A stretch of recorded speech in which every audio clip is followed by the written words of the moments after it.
प्रीता करेगी अपने दूसरे बेटे शौर्य के लिए शॉपिंग और लाएगी राजवीर के सामने प्रीता शौर्य के लिए ढेर सारे गिफ्ट और देगी प्रीता लूथा हाउस में जाकर शनाया के रोके के दिन गिफ्ट। जी हाँ दोस्तों, कुंडली भाग्य के आने वाले धमाकेदार एपिसोड में जब प्रीता राजवीर पलकी के रोके के लिए गिफ्ट खरीदने के लिए शॉपिंग करने के लिए जाएगी, तभी प्रीता को अपने दूसरे बेटे शौर्य के लिए भी शॉपिंग करने का विचार आएगा, जिस वजह से तभी प्रीता अपने दूसरे बेटे शौर्य के लिए शॉपिंग कर लेगी और शनाया के लिए गिफ्ट तैयार कर देगी। जहाँ पर जब प्रीता सारी शॉपिंग करके घर पहुंचेगी और राजवीर प्रीता को ढेर सारे सामान और गिफ्ट लाते हुए देखेगा, तभी राजवीर प्रीता को कहेगा कि माँ इतने सारे गिफ्ट किस लिए और इतनी सारी शॉपिंग किसके लिए। तभी यह सुनकर प्रीता कहेगी मैं आज बहुत खुश हूँ, तू मुझे कुछ मत बोलना, क्योंकि तेरा और पलकी का रोका है ना, तो साथ में शौर्य शनाया का भी रोका है और मैंने सोचा कि शौर्य तो मेरा ही दूसरा ही बेटा है और उसकी शादी भी तो पलकी की बहन शनाया के साथ हो रही है, तो इसलिए मैंने शौर्य के लिए और शनाया के लिए गिफ्ट ले लिए। यह सुनकर राजवीर को मन में काफी ज्यादा अजीब फील होगा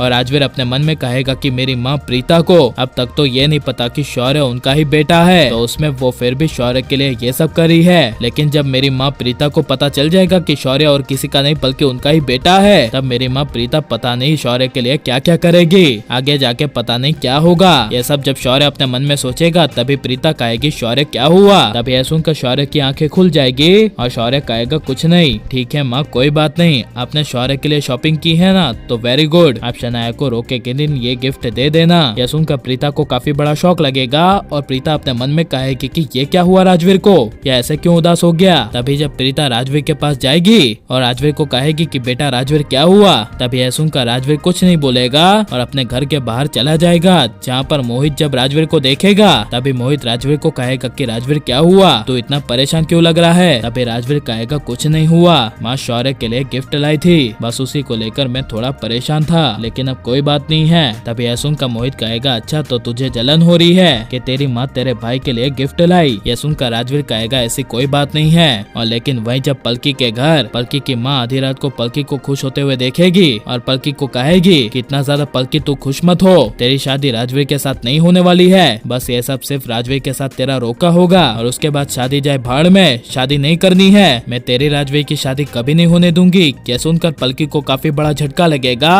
और पलकी अपनी माँ को कहेगी माँ आप ये क्या कह रही हैं। तभी पलकी की माँ कहेगी चुपचाप मैंने जो बोला वो कहा कर और अपना काम कर, जाकर झाड़ू लगा और पोछा लगा पूरे घर में। यह सुनकर पलकी पूरे घर में झाड़ू पोछा लगाएगी और लेकिन जब राजवीर के घर मोहित आएगा और मोहित राजवीर को कहेगा कि तू इतना परेशान क्यों है, सुबह से तू इतना परेशान लग रहा है। तभी यह सुनकर राजवीर कहेगा कुछ नहीं, बस मुझे इस बात का टेंशन है कि मैं माँ को और पूरे लूथा परिवार वालों को कैसे बताऊंगा कि मैं उन्हीं का ही बेटा हूँ, उन्हीं का ही वंशज हूँ। तभी यह सुनकर मोहित कहेगा कि कोई बात नहीं, तू एक काम कर, सीधे लूथरा हाउस में जाकर लूथा हाउस वालों को कह दे कि प्रीता और कोई नहीं बल्कि तेरी ही माँ है और तुम्हारे डैड और कोई नहीं बल्कि मिस्टर करण लूथरा है। देख राजवीर तू ये सब जैसे ही लूथा हाउस में कहेगा तभी तेरी किस्मत बदल जाएगी, तुझे जो प्यार नहीं मिला वो सारा प्यार तुझे मिलेगा। यह सुनकर राजवीर कुछ बोल नहीं पाएगा और लेकिन राजवीर को लूथा परिवार वालों को बता देना चाहिए कि मैं आपका ही वंशज और प्रीता का ही बेटा हूँ। और राजवीर पलकी की शादी नहीं हुई तो आपको कैसा लगेगा और पलकी की शादी किसके साथ आप होते हुए देखना चाहते हैं, शौर्य के साथ या फिर राजवीर के साथ, ये सब हमें कमेंट में जरूर बताएं और आप प्लीज इस वीडियो को लाइक शेयर हमारे चैनल को सब्सक्राइब करें। मिलते हैं नेक्स्ट वीडियो में, टेक केयर।